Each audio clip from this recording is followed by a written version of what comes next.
Yes, and hello. And I just wanted to begin by, earlier I was talking about oh, yes, today is Tuesday, November the 17th, the second day of our second isolation. Yeah, and what is this?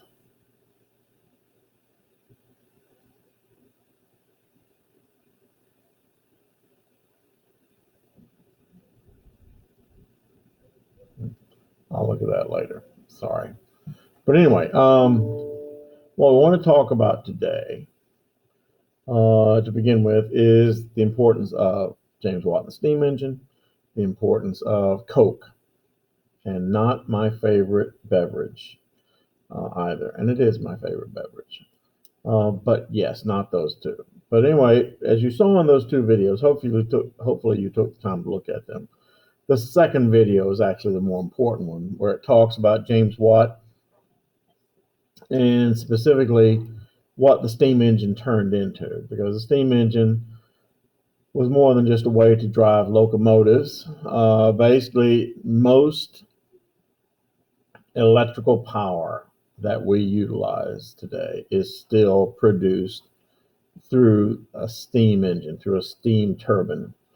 I mean, yes, there are a growing number of windmills and even solar power, but the great majority in this country of electrical power and in the world is produced through steam power, through burning coal, unfortunately, to heat water, and then that water turns steam. Steam drives turbines, and those turbines um, turn a generator, and that generator produces this electricity right here.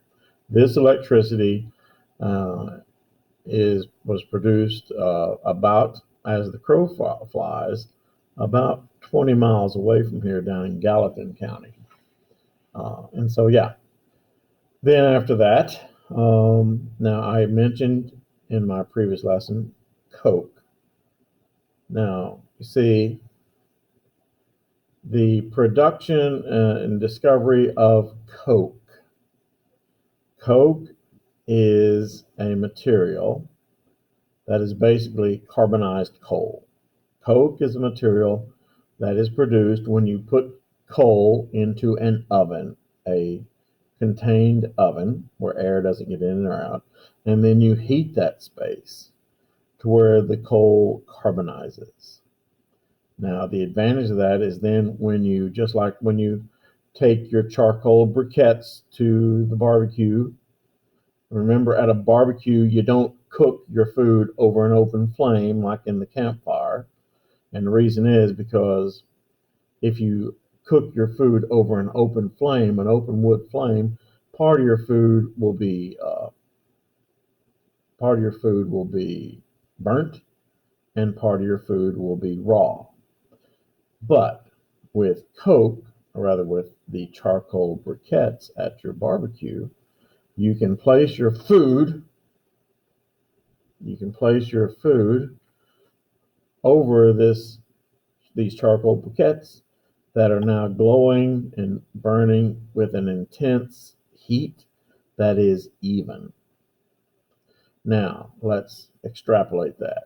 Instead of using wood to make the briquettes, they use coal. And when they heat coal in an oven, it becomes coke. That coke then can be reignited to melt iron.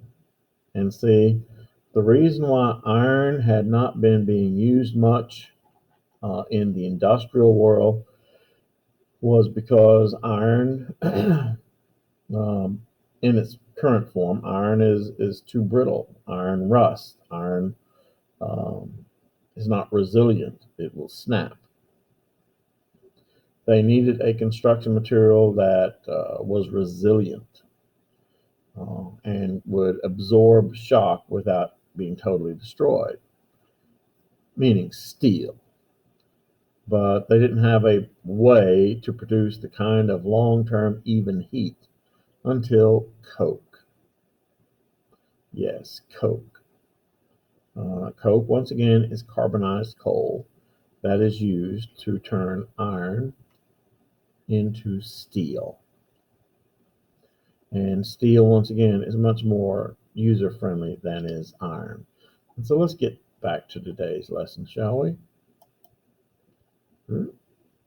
Yes. All right. The agricultural, now we talk about women again. And we talk about them so often because they are a prime subject matter in AP Euro exams. The agricultural and industrial revolutions eventually reduced the role of women in the workforce, and that role will not recover until the 20th century. And now you're writing.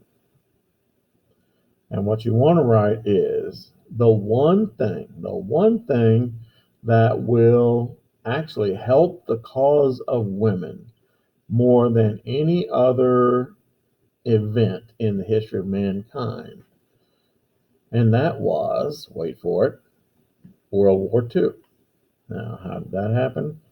Well, during World War II, so many of the combating countries, except Nazi Germany, actually, had drained their supplies of manpower. Well, Nazi Germany drained their supply of manpower. And what they did in their industries back home, the United States included, Rosie the Riveter, was to replace those men in the workforce with women. And they had women doing things like welding and heavy construction, building battleships and bombers. Women were doing that. And it was very dangerous work, handling munitions, which was very dangerous. And so, yeah, when it says that women in the workforce will not recover until the 20th century, that's what it means. And the 20th century meaning World War II. Now, for those of you who are just interested in trivia, Nazi Germany doesn't do this. The Nazis felt that the job of the woman was to stay home and to raise strong young males for the war effort, or strong young females to give birth to strong young males. And so, yeah. So, what did the Nazis use? The Nazis depended upon, ironically, slave labor, that slave labor being predominantly Jews, whom they intended to exterminate anyway.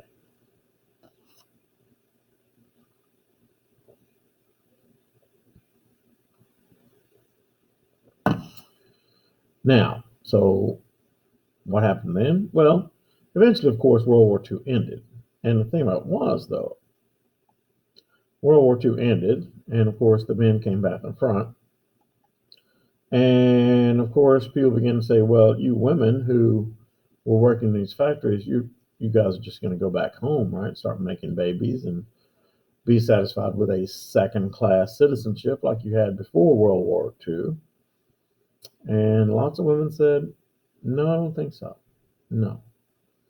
And since women had proved they could work, they began to re enter the workforce. And in the 20th century in the United States, as well as other countries, a lot of people said, wow, I like this whole extra income thing. And so, yeah, and women got into the workforce.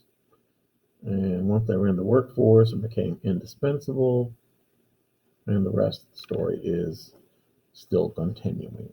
So, women had been very important in the old systems of agriculture. In the Middle Ages, women worked in the fields right alongside the men, and their job, they were just important. Machines now, in the new industrial age, operated by men, more and more displaced women in the workforce. The mechanization of the textile industry left many women without one of their most traditional means of earning income.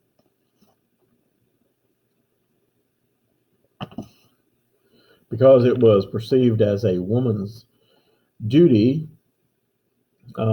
textiles, making cloth, was a traditional bastion for women to work. Well, once they mechanized that, the need for women just went out the door.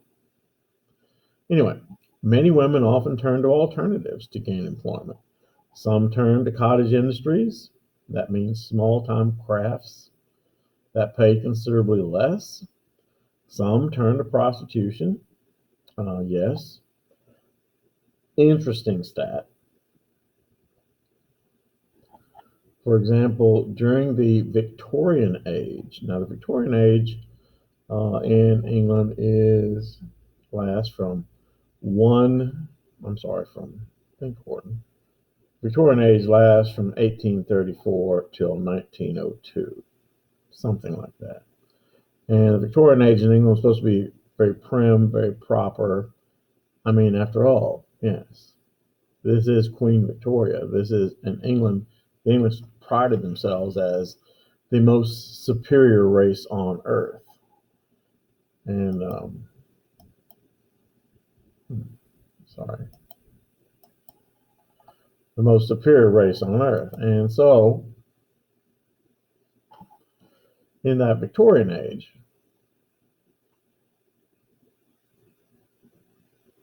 one out of three women, here's the stat, this is the stat. 1 in 3 women in London at some point in time during their lives made a living or supplemented their income through prostitution. Which, if you ever wondered why Victoria's Secret is called Victoria's Secret, it does. It's from the Victorian era. That idea of repression of sex, and yet under the I don't want to use layers, but under the or covers. But yeah, the idea that on the outside being very prim and proper, but in privacy, you know, Victoria's Secret come from Queen Victoria. All right.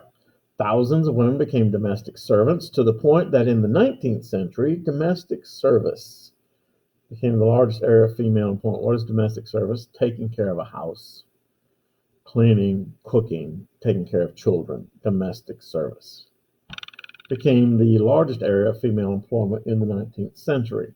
The shift in female employment yielded several key results.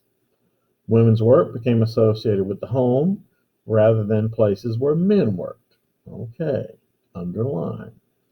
The assumption grew that women could only do certain types of simple home cottage work, not the, the more technical machine operating, commanding other people, management type jobs. No. And it was assumed that women only worked to supplement a spouse's income, like in teaching. And finally, women were paid less than men. Cities grew rapidly, and that should be, I don't know why I keep using the word geometric. Oh, no, geometrically is right. Geometrically, they grew rapidly in population, but also in sprawl, in size. So, in 1500, there are 156 cities in Europe. Now, do you have to remember all these numbers? No, but you have to remember the trends. In 1500, there are 156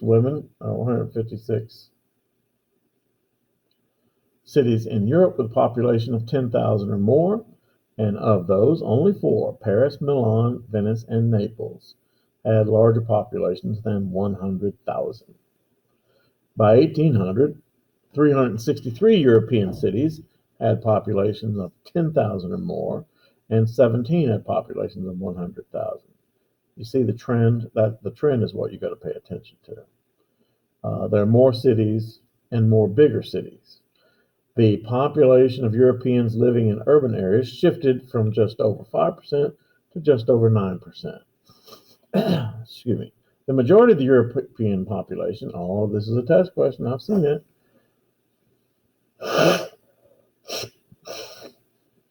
now lived in Northern Europe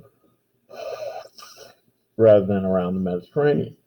Actually, the areas around the Mediterranean in Europe became rather backwards and impoverished.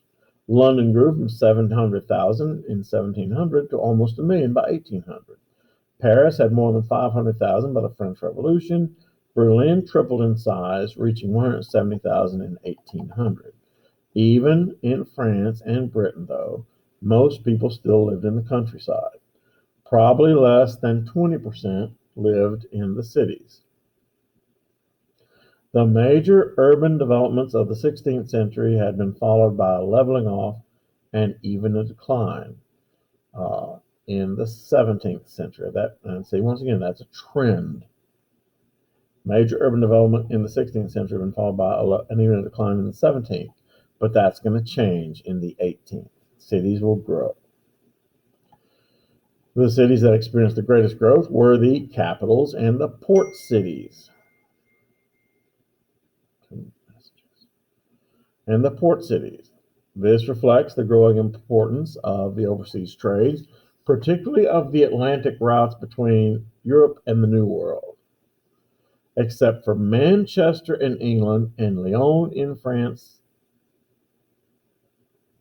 I'd remember those two cities. Yeah. Except for Manchester and Lyon in France, the new urban conglomerates were non-industrial in the 18th century. Yeah, Manchester in England was the first industrial city in England. Toussaint, Toussaint Louverture. Was that his name? No. Um,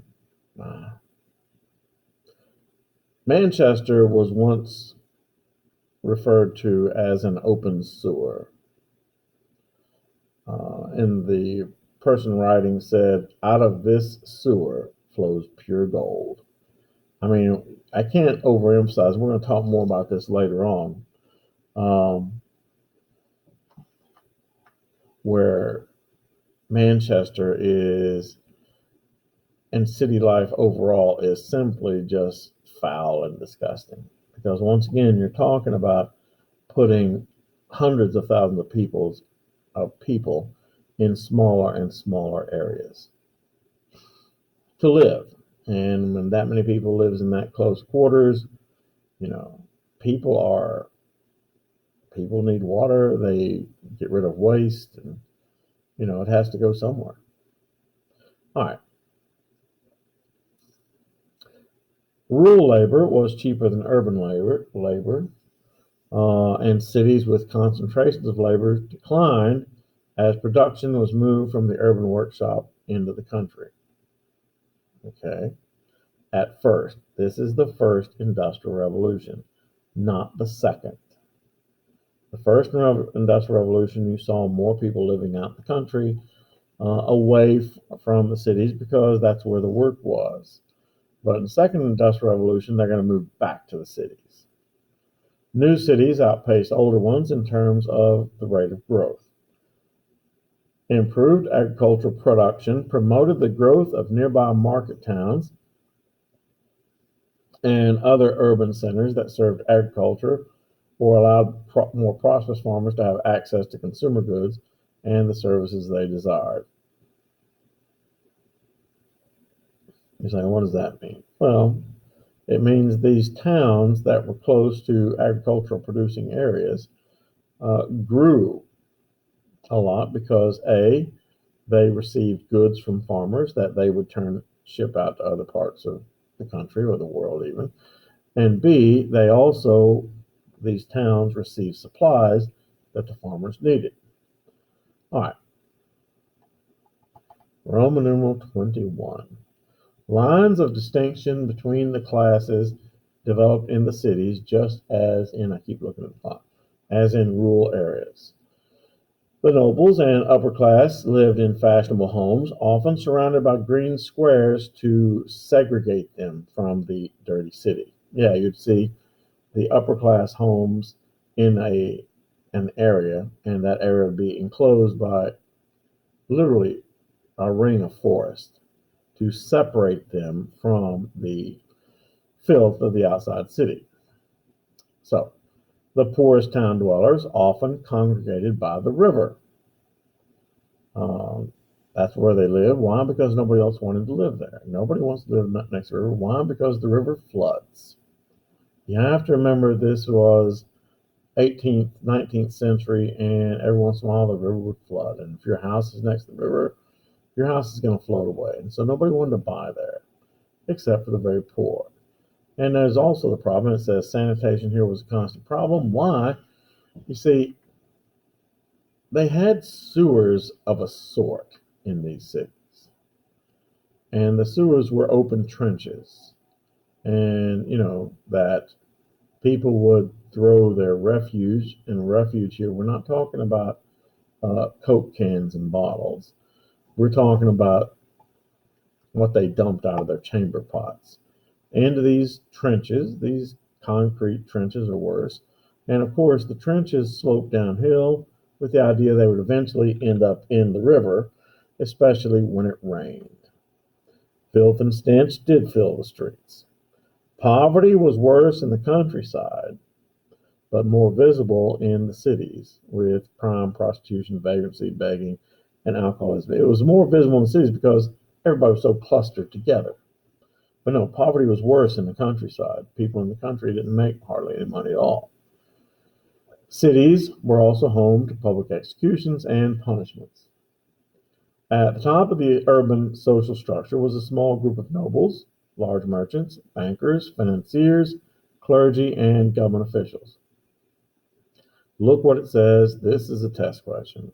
The most dynamic element of the cities and urban areas were the middle class. Yeah, they were the ones who led many of the movements. The middle class had less wealth than nobles, but more than the artisans and the skilled laborers. They saw themselves as workers, and they looked upon the nobility as being useless. Yes, just like they did in the French Revolution.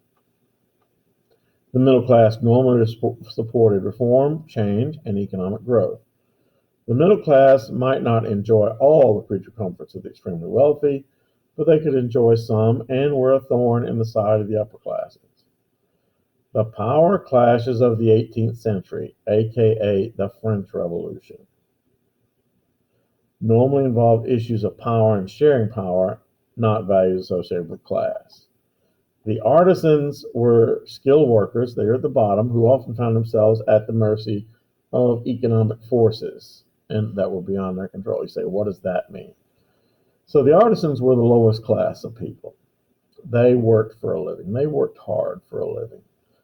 And they lived a pretty hand-to-mouth existence. And they were the ones who, if there was an uptick in the price of bread, that they would suffer the most right away. As it says there, like the peasants, these people, the artisans, were mostly conservative, meaning didn't like change. The primary organization of power for these people was the guild. Now, the guild had waned in power since the medieval days, but they were still not to be ignored. All right, and so I've got a Google Meet now with my next class. I'm going to end this here, and we'll pick up with Roman numeral 23. And you might notice that we're getting close to the end of this unit. I could see us having another test, perhaps as early as Friday. Friday would be a good day, but we'll see. Okay, ready and stop.